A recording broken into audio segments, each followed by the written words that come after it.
Assalamualaikum warahmatullahi wabarakatuh. Alhamdulillah wassalatu wassalamu ala Rasulillah wa ala alihi wa ashabihi wa mawala amma ba'd. Syukur kepada Allah Subhanahu wa taala, salawat dan salam kepada Nabi Allah Muhammad sallallahu alaihi wasallam. Marilah kita awali perkuliahan kita kali ini dengan mengucapkan basmalah. Bismillahirrahmanirrahim. Dan materi kita kali ini akan saya share screen tentang pendidikan akhlak.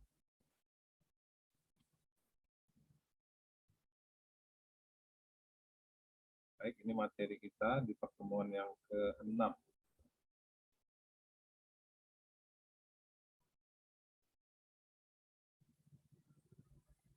Pendidikan akhlak. Matan hadisnya cukup dikenal. Bismillahirrahmanirrahim. Innama bu'ithu liutammima makarimal akhlak. Kita lihat terjemahnya diriwayatkan dari Abu Ghassan, Abu Hazin. Kami meriwayatkannya dari Abu Muhammad bin Yusuf al-Asbahani, dari Abu Sa'id bin al-Arabi, dari Abu Bakar Muhammad bin Ubaid al-Marwarzi, dari Sa'id bin Mansur, dari Abdul Aziz bin Muhammad, dari Muhammad bin Ajlan, dari Qa'tah bin Hakim, dari Abu Saleh, dari Abu Hurairah radhiyallahu anhu berkata, Rasulullah sallallahu alaihi wasallam bersabda, sesungguhnya aku diutus hanyalah untuk menyempurnakan akhlak yang mulia. Hadis ini diriwayatkan oleh Al-Baihaqi. Selanjutnya, kandungan hadis. Yang pertama, keutamaan akhlak Rasulullah sallallahu alaihi wasallam. Sejarah telah menunjukkan kepada kita bahwa suatu umat yang bisa bangkit dan tegak, maju dan cemerlang peradabannya adalah karena pribadi-pribadi mereka memiliki jiwa yang kuat, tekad yang bulat, cita-cita yang luhur, akhlak yang terpuji, perjalanan hidup yang mulia, saling berhubungan dengan erat di antara mereka dan keluarga mereka.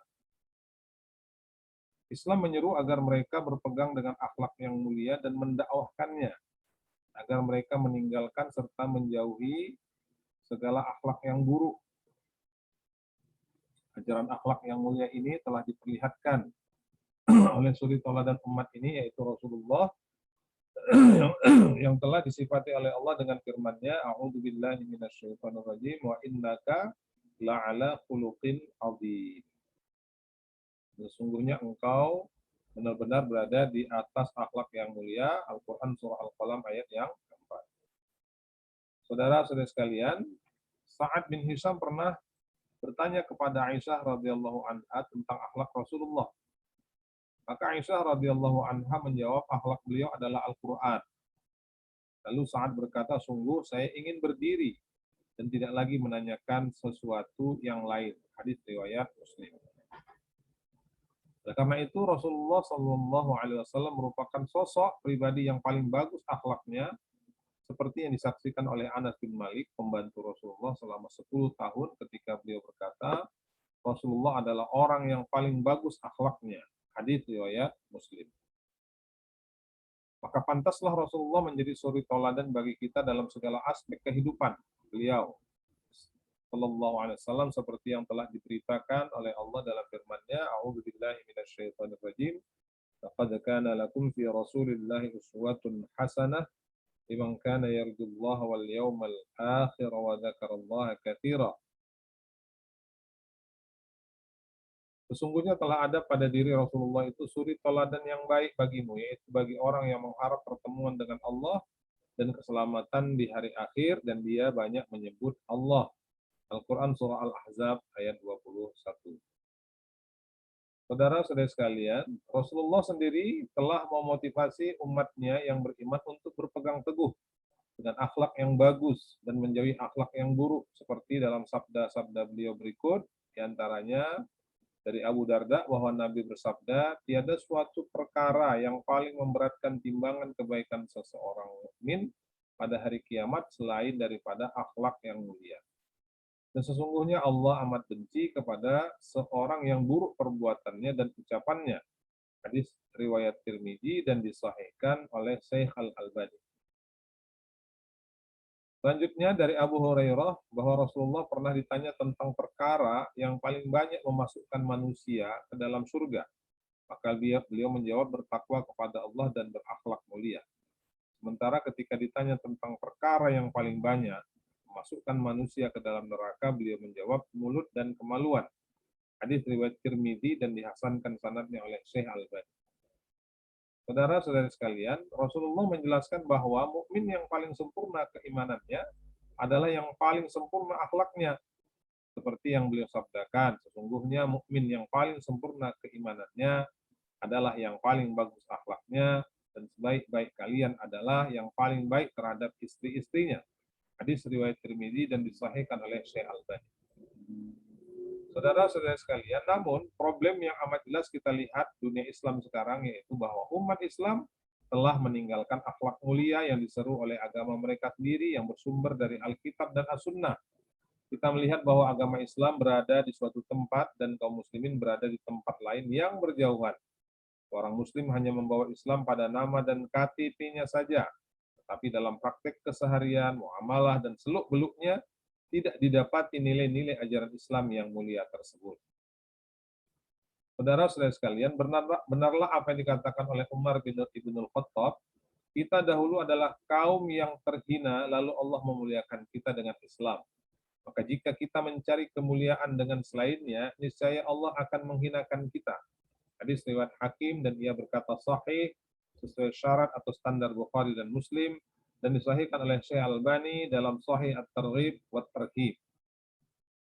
Saudara-saudara sekalian, Nabi Shallallahu Alaihi Wasallam bersabda, apabila kalian berjual beli dengan riba, memegangi ekor-ekor sapi dan senang dengan cocok tanam, yakni lebih condong kepada kesenangan dunia, serta meninggalkan jihad, niscaya Allah akan menimpakan kehinaan kepada kalian yang tidak akan Allah cabut sampai kalian mau kembali kepada agama kalian. Hadis riwayat Abu Daud dan disahihkan oleh Syekh Al-Albani.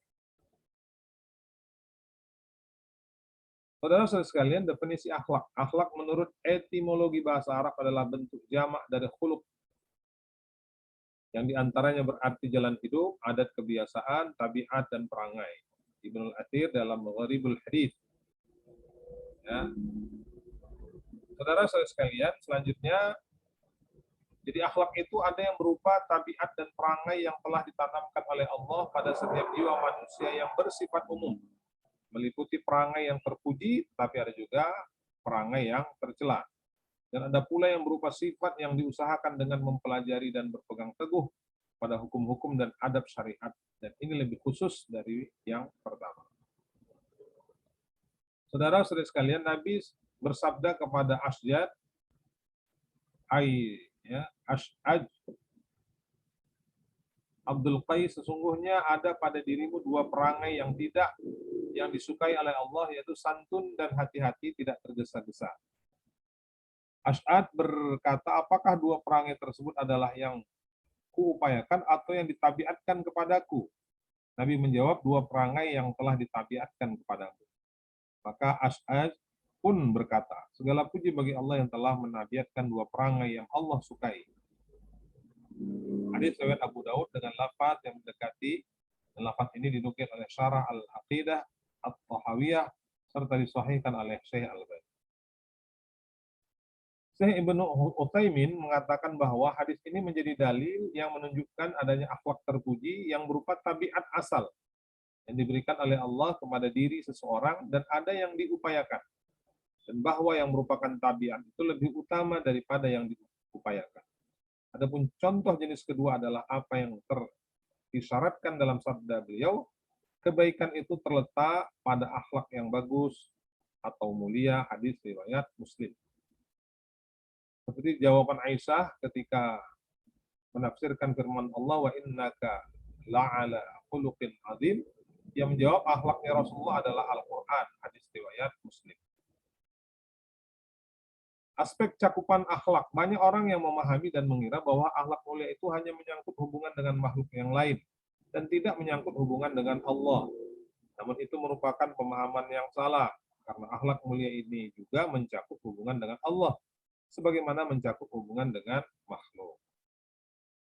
Adapun yang menyangkut hubungan dengan Allah, yang pertama membenarkan segala kabar berita dari Allah. Dua, melaksanakan dan merealisasikan hukum-hukumnya. Yang ketiga, bersabar dan ridho terhadap takdir Allah. Membenarkan segala berita dari Allah. Ya, ini dalilnya An-Nisa 87 yang artinya Allah tidak ada Tuhan yang berhak disembah selain Dia. Sesungguhnya Dia akan mengumpulkan kamu di hari kiamat yang tidak ada keraguan terjadinya, dan siapakah orang yang lebih benar perkataannya daripada Allah. Ini contoh membenarkan segala berita dari Allah.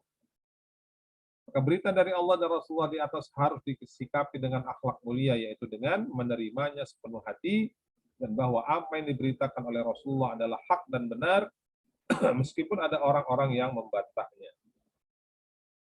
Yang kedua, melaksanakan dan merealisasikan hukum-hukum Allah. Akhlak seseorang terhadap hukum-hukum Allah adalah dia harus menerimanya, lalu melaksanakannya, dan merealisasikannya. Tidak menolak satupun hukum Allah. Jika seorang menolaknya, maka itu merupakan bentuk akhlak yang buruk terhadap Allah yang telah menciptakannya. Penolakan ini mencakup pengingkaran terhadap hukum tersebut, tidak mau mengamalkannya dengan kesombongan atau meremehkan pengamalannya. Yang ketiga, bersabar dan ridha. Kita semua mengetahui bahwa takdir Allah yang berlaku pada setiap hamba itu ada yang menyenangkan hamba dan ada yang tidak. Misalnya, setiap orang menginginkan sehat dan tidak menginginkan sakit, tapi Allah menakdirkan dengan hikmahnya untuk memvariasikan dua keadaan tersebut pada setiap manusia. Saudara-saudara sekalian, di antara bentuk-bentuk akhlak mulia terhadap Allah juga adalah A. Ikhlas, yaitu memurnikan ibadah hanya untuk Allah. Dalilnya Al-Bayyinah ayat 5, Az-Zumar ayat 2-3. Di antara ciri ikhlas adalah seorang mengerjakan ibadah dengan kontinu dan tetap istiqomah dalam ibadahnya tersebut. Seperti yang diisyaratkan Rasulullah, istiqomahlah sampai tak terhingga, dan ketahuilah bahwa sebaik-baik amalan kalian adalah salat, dan tidak ada yang memelihara wudhu kecuali mukmin. Hadis riwayat Ahmad dan Ibnu Majah. Jika kalian melihat seorang membiasakan diri salat di masjid, maka saksikanlah bahwa ia seorang mukmin. Ada kelemahan pada sanadnya hadis ini. Kemudian yang kedua, takwa sesuai perintah Allah. Dalilnya Al-Hadid 28, Al-Ahzab 70. Kemudian punya rasa malu.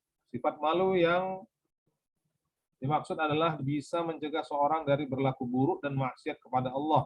Oleh karena itu Nabi menggolongkan sifat malu seperti ini sebagai bagian dari keimanan, dan dalam sabdanya, malu adalah bagian dari iman. Hadis riwayat Muslim.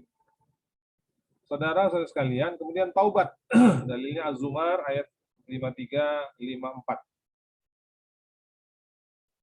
Bahkan meskipun itu dosa kekafiran, jika seorang kafir meninggalkan kekafirannya dan menuju Islam, maka dosa-dosanya yang lalu akan diampuni. Al-Anfal 38. Nabi SAW pernah berkata kepada Amr bin As yang dahulunya termasuk pembesar orang-orang kafir, "Wahai Amr, tidakkah kau tahu bahwa Islam akan menutupi dosa-dosa yang terdahulu?" Hadis riwayat Muslim. Maka dalam perkataan beliau terdapat 3 pokok yang merupakan akhlak yang mulia terhadap sesama makhluk. Yang pertama, tidak menyakiti orang lain. Hadis riwayat Bukhari dan Muslim. Ya.